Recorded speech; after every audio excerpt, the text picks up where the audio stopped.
Hello, મારું નામ પ્રતિશ ઝાલા છે. ઉંમર 26 વર્ષ. મેં ગાંધીનગર અમદાવાદમાં રહું છું. પહેલાં મને પગમાં બહુ પેઇન થતો હતો, જેના કારણે હું ચાલી નહોતો શકતો.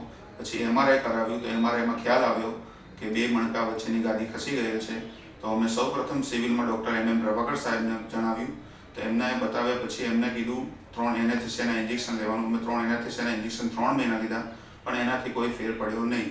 એના પછી ડૉક્ટર સાહેબે 2 મહિનાની કસરતની સલાહ આપી. તેના માટે અમે ફિઝિયોથેરાપિસ્ટને ત્યાં 2 મહિના કસરત કરી, તો પણ એના પછી કોઈ ફેર પડ્યો નહીં. મને છેલ્લા સતત 1 વર્ષથી આ દુખાવો થતો. પછી એકવાર મેં દિવ્ય ભાસ્કર પેપરમાં એડવર્ટાઇઝ સાંભળી. એના પછી મેં એપોઇન્ટમેન્ટ લીધી લિવિંગ વેલ હોસ્પિટલ, હેલ્મેટ સર્કલ. ત્યાં ડૉક્ટર હિતેશ પટેલની એપોઇન્ટમેન્ટ લીધા પછી અમે એમને બતાવ્યું. તો પછી એમને એન્ડોસ્કોપીની સલાહ આપી અને એમને કીધું કે આ 30-35 મિનિટની એપોઇન્ટમેન્ટ છે, પ્રોસિજર, એમાં કોઈ પેન થતું નથી. પછી અમે નિર્ણય લીધો અને બીજા દિવસે અમે ટ્રીટમેન્ટ કરાવી. ત્યાં 30-35 મિનિટની ટ્રીટમેન્ટ હોય છે. એના પછી અમને ઘણો રાહત થઈ ગઈ. હજી 1 મહિનો થઈ ગયો. હવે કન્ટિન્યુ ચાલી શકું છું, દોડી શકું છું, બધું થઈ શકે છે. પહેલાં મારે શોપ ઉપર ઊભો નહોતો રહી શકતો, હવે ઊભું રહેવાય છે, બેસી શકાય છે.